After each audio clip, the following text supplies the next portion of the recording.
आज हमारे पास टॉपिक है नेचुरल रेडियोएक्टिविटी। क्या टॉपिक है? Natural radioactivity. अब हम रेडियोएक्टिविटी किसको कहते हैं और नेचुरल रेडियोएक्टिविटी का मतलब क्या है? नेचुरल रेडियोएक्टिविटी हम इसको कहेंगे कि ये हमारे पास एक ऐसा अमल है, एक ऐसा प्रोसेस है कि जिसमें बहुत ज़्यादा एलिमेंट्स ऐसे हैं, कई एलिमेंट्स ऐसे हैं कि जो एमिट्स करते हैं रेडिएशन और without any external help called as natural radioactivity. Natural radioactivity हम उस प्रोसेस को कहेंगे कि जिसमें बहुत ज़्यादा एलिमेंट्स विदाउट किसी भी हेल्प के बगैर वो रेडिएशन को एमिट्स करते हैं, उसको क्या कहेंगे? Natural radioactivity. रेडियोएक्टिविटी किसको कहते हैं कि एलिमेंट्स रेडिएशन को एमिट्स करेंगे, एलिमेंट्स रेडिएशन को एमिट्स करेंगे, उसको हम क्या कहेंगे? रेडियोएक्टिविटी। और नेचुरल रेडियोएक्टिविटी किसको कहेंगे कि एक ऐसे एलिमेंट जो किसी भी मदद के बगैर रेडिएशन को एमिट्स करेंगे, उसको हम क्या कहेंगे? Natural radioactivity. अब नेचुरल रेडियोएक्टिविटी के ऊपर बहुत से साइंसदानों ने काम किया था, जैसा कि हेनरी बेक्वेरेल है, दूसरा हमारे पास रदरफोर्ड है, तीसरा है वेलियट है। तो रेडियोएक्टिविटी को पढ़ने के लिए सबसे पहले हमारे पास है radioactive elements. What is radioactive elements? वो तमाम elements, the elements which emits these radiation are called as radioactive elements. वो तमाम एलिमेंट्स जो हमें रेडिएशन एमिट्स करें, उसको हम क्या कहेंगे? Radioactive elements. वो तमाम एलिमेंट जो रेडिएशन एमिट्स करेंगे, उन एलिमेंट्स को हम क्या कहेंगे? रेडियोएक्टिव एलिमेंट्स कहेंगे। अब रेडियोएक्टिव एलिमेंट्स की सबसे पहले जो ऑब्जर्वेशन किया था, यानी the process of radioactivity elements, radioactivity first observe by French scientist Henri Becquerel. यानी रेडियोएक्टिविटी का जो प्रोसेस था लाइमल में लाया था, जिसके ऊपर पहला जिस साइंसदान ने काम किया था उसका नाम था हेनरी बेक्वेरेल, हेनरी बेक्वेरेल। और वो कहाँ का साइंटिस्ट था? फ्रेंच का साइंटिस्ट था। और उसने इस रेडियोएक्टिविटी के ऊपर पहला काम किया था कब? 1896। अब हम चलते हैं कि हेनरी बेक्वेरेल ने 1896 के ऊपर रेडियोएक्टिविटी के ऊपर कौन सी ऑब्जर्वेशन की थी। इन ऑब्जर्वेशन के पीछे हम चलते हैं। Henri Becquerel observation, Henri Becquerel observation. Henri Becquerel एक साइंटिस्ट था, उसने एक पेवर स्पेसिमेन ऑफ यूरेनियम लिया था। स्पेसिमेन ये एक ग्रीक वर्ड है, लेटिन ग्रीक वर्ड है, उसको कहते हैं नमूना। यानी एक्सपेरिमेंट के लिए एक यूरेनियम लिया था। एक्सपेरिमेंट के लिए क्या लिया था? यूरेनियम लिया था, pure uranium salt and export to sunlight. निकालने के पहले हेनरी बेक्वेरेल ने, लेट्स सपोज ये यूरेनियम है, उसको ले लिया था और इस यूरेनियम को उसने सूरज के नीचे रखा था। तो इस रेडियम से, इस यूरेनियम से रेडिएशन रेडिएट होते थे, रेडिएशन रेडिएट होते थे।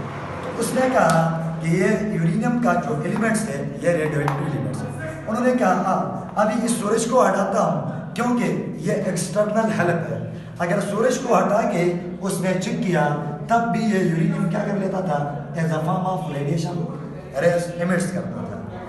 तो ये किसकी डिस्कवरी थी? हेनरी बेक्वेरेल की। हेनरी बेक्वेरेल ने क्या किया था? ही टुक अ पेवर स्पेसिमेन ऑफ यूरेनियम। उसने क्या किया था? एक यूरेनियम का स्पेसिमेन लिया था एंड एक्सपोज टू सनलाइट। पहले उसको कहाँ रखा था? सनलाइट के सामने रखा था। He found that some radiation was emits from the specimen. और उसने वहीं से यह अंदाज़ा लगाया था कि जब सूरज के सामने हम रेडियम को रखेंगे तो वो क्या करेंगे? रेडिएशन शो करेंगे, रेडिएशन को शो करेंगे। फिर उसने क्या किया था? When the absence of sunlight, he observed that still some radiation are emits from the specimen.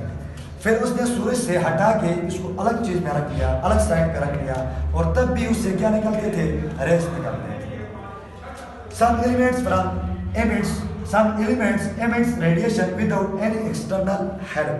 फिर इस यूरेनियम को सूरज से आगे से हटाया और फिर भी इस यूरेनियम से कुछ रेस निकलते थे, उसको हम क्या कहते थे? किसी के हेल्प के बगैर उसको हम कहते हैं क्या? रेडियोएक्टिविटी, वो नेचुरल रेडियोएक्टिविटी। ये किसकी एक्सपेरिमेंट थी?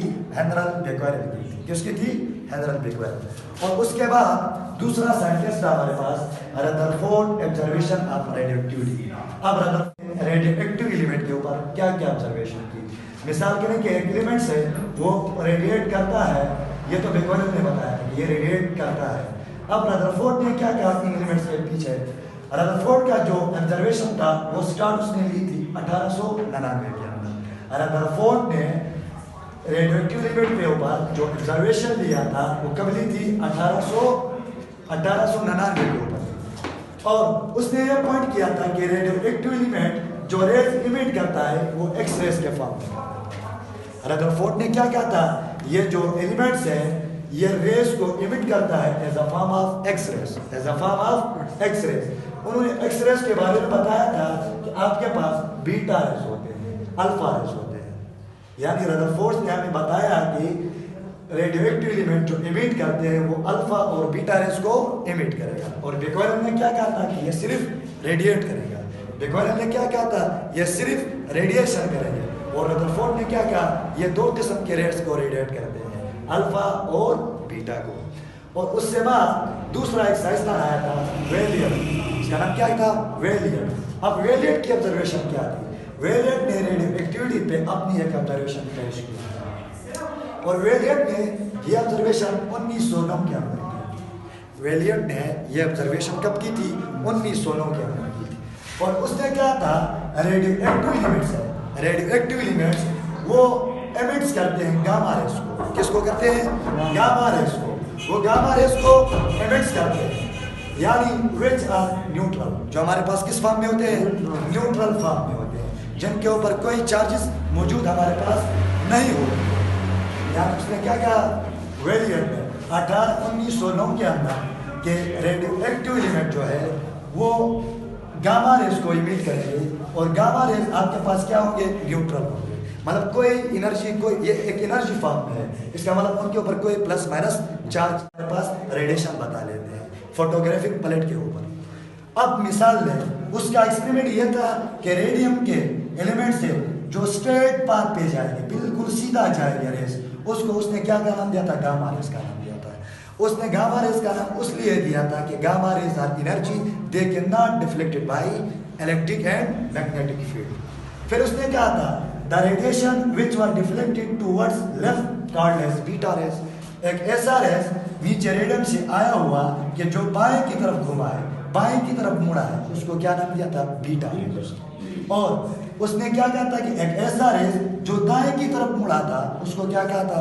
Alpha rays. ये ऐसा क्यों गुजर रहे थे? क्योंकि उसने यहाँ पे एक सिर रखा था, यहाँ पे पॉजिटिव टर्मिनल, यहाँ पे नेगेटिव टर्मिनल। और आपको पता है एनर्जी बिल्कुल स्ट्रेट जा रही है, इसका मतलब है ये गामा रेस है, बिल्कुल डिफ्लेक्ट नहीं हो रहे हैं। अल्फा पार्टिकल लेफ्ट को क्यों आया था? क्योंकि यहाँ पे हमने नेगेटिव टर्मिनल दिया था और अल्फा के ऊपर कौन सी चार्ज होती है? पॉजिटिव चार्ज, तो अल्फा पॉजिटिव की तरफ आया। और बीटा उस तरफ क्यों गया? क्योंकि उधर हमने बीटा के नीचे पॉजिटिव टर्मिनल रखा और बीटा पार्टिकल हमारे पास क्या है? नेगेटिव टर्मिनल है। तो इस वजह से ये सारे एक्सपेरिमेंट जो है ये किसके ऊपर है? रेडियोएक्टिव एलिमेंट्स के ऊपर। बस प्लस माइनस चार्ज नहीं होगी। और उन्होंने क्या था कि thus they cannot be deflected by magnetic field। फिर इनके ऊपर कोई चार्ज पार्टिकल मौजूद नहीं होते तो वो फिर मैग्नेटिक फील्ड से डिफ्लेक्शन शो नहीं करेगा। और उसके लिए वेलियट ने एक्सपेरिमेंट के लिए एक रेडियोएक्टिव एलिमेंट को लिया। विलियम ने अपनी एक्सपेरिमेंट के लिए एक सिस्टम लिया था और विलियम ने अपनी एक्सपेरिमेंट एक सिस्टम के अंदर किया था जिसके अंदर एक उसने क्या रखा था? वैक्यूम चैम्बर रखा था और दूसरा क्या रखा था? रेडियम एलिमेंट्स लिया था उसने। और एक क्या रखा था हमारे पास? एक वैक्यूम चैम्बर, दूसरा लीड चैम्बर और रेडियम एलिमेंट्स और फोटोग्राफिक प्लेट्स। फोटोग्राफिक प्लेट्स क्या है कि जब लाइट उन पे लगती है तो हमारे पास ग्राफ बना लेते हैं किसी किस्म का, यानी ग्राफ में शो कर देते हैं, ऐसे ग्राफ पॉइंट्स एक्स वाई में हमें शो करते हैं। वेलियट की जो एक्सपेरिमेंट थी रेडियोएक्टिव एलिमेंट्स के ऊपर, वो सबसे पहले उसने क्या ली थी? He take a piece of radioactive elements. उसने रेडियोएक्टिव एलिमेंट्स का क्या लिया था? पीस लिया था, जिसको हमने नाम दिया था रेडियम। रेडियम एक रेडियोएक्टिव एलिमेंट्स है और वेलियट ने उसको ले लिया अपने एक्सपेरिमेंट के through. was placed at the bottom of lead chamber और उसको कहाँ रखा? बॉटम पे रखा है लीड चैम्बर के, lead chamber. The radiation emitted from the radium were allowed to enter the vacuum chamber.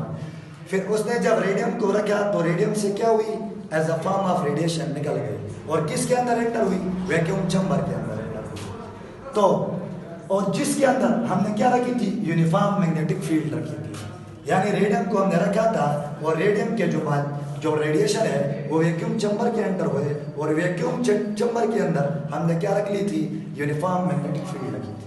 और वहां से जब रेडिएशन एंटर होते हैं चैम्बर के अंदर, they its were deflected and gave 3 image of photographic plate. जब ये रेज यहाँ से ऊपर वैक्यूम चैम्बर के अंदर जाएंगी तो ये हमारे पास 3 किस्म के पिक्चर्स बनाते हैं और 3 किस्म के हमारे पास रेडिएशन बता लेते हैं फोटोग्राफिक प्लेट के ऊपर।